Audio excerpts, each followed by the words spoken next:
अस्सलाम वालेकुम everyone, welcome to my YouTube channel. आज के इस वीडियो लेक्चर में हम सीखेंगे कि दो अलजेब्रिक टर्म्स को किस तरह हम इजीली मल्टीप्लाई कर सकते हैं। So let's multiply.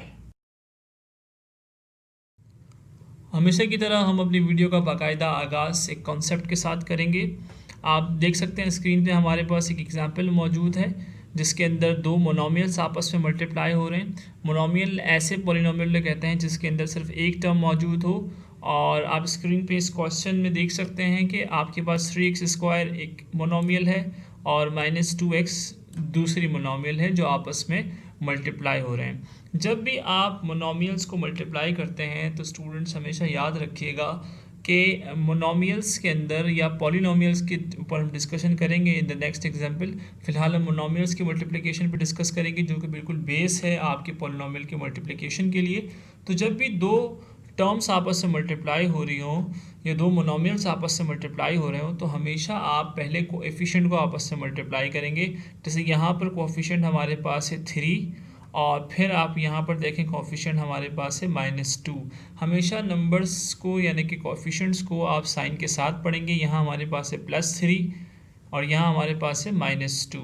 तो +3 और -2 को आप पहले मल्टीप्लाई करेंगे जिस तरह आप स्क्रीन पे देख रहे हैं। यहाँ पर हमने मल्टीप्लिकेशन की है 3 की -2 के साथ। बिल्कुल इसी तरह आप मल्टीप्लाई करेंगे 3 को 2 से। 3 2 ज़ा आपके पास आ रहा है जनाब वाली 3 2 टाइम्स 6 और साइन आप मल्टीप्लाई कर रहे हैं तो प्लस माइनस हमारे पास माइनस आता है। इसी तरह जब आपके पास कोएफिशिएंट हो तो आपने पहले कोएफिशिएंट से हमेशा स्टार्ट लेना है।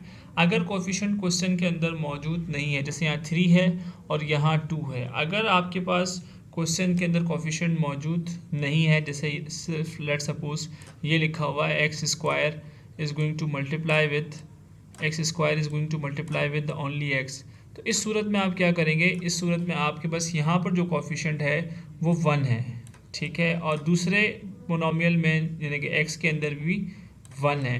तो इस सूरत में तो क्योंकि मोनोमियल दोनों के अंदर दोनों मोनोमियल्स के अंदर जो कोएफिशिएंट है वो 1 है, तो इसलिए आप यहाँ पर इसको कंसीडर नहीं करेंगे ना। आप कोएफिशिएंट को मल्टीप्लाई करना ज़रूरी नहीं समझेंगे क्योंकि एट द एंड आपके पास रिज़ल्ट 1 आ रहा है। तो जब आपके पास कोएफिशिएंट मौजूद हो, जैसे यहाँ 3 है और यहाँ -2 है, तो उस सूरत में आपने क्या करना है, इन दोनों कोएफिशिएंट्स को पहले मल्टीप्लाई करना है। देन उसके बाद क्या स्टेप आपके पास है, आपने वेरिएबल्स को देखना है। अगर वेरिएबल सेम है, जैसे यहाँ आप देख रहे हैं x और x है, तो वेरिएबल सेम है तो हमेशा पावर्स ऐड हो जाती हैं। जैसे यहाँ वेरिएबल हमारे पास है x², तो जो बेस है इन्हें 2 तो पावर है और x बेस है, तो ये x और ये x सेम है, बेसिस सेम है। जब भी बेसिस सेम होती है तो हम पावर्स को क्या करते हैं, आपस में ऐड करते हैं। यहाँ पर हमारे पास जो पावर है वो 2 है और यहाँ आपको पावर दिखाई नहीं दे रही है, तो यहाँ आपके पास पावर है 1। तो ये 1 और ये 2 ये दोनों आपस में ऐड होंगे और हमारे पास एंड रिजल्ट जो आ रहा है वो हमारे पास क्या आएगा, x³ की सूरत में।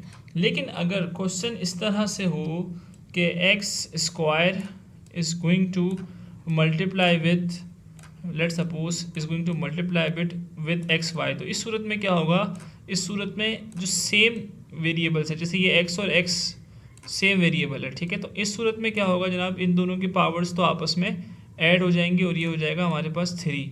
और y का क्योंकि यहाँ पर कोई वेरिएबल नहीं है इस जगह पे, तो इस सूरत में क्या होगा, हम यहाँ पर क्योंकि वेरिएबल y नहीं है तो पावर्स तो सिर्फ हम एक की लिख सकते हैं जो कि हमारे पास दूसरे टर्म के अंदर मौजूद है। तो इसका आंसर हमारे पास हो जाएगा x³ y। तो इस तरह से हम दो टर्म्स को आपस में इजीली मल्टीप्लाई कर सकते हैं। इसके बाद हम बढ़ते हैं अगली एग्जाम्पल की तरफ।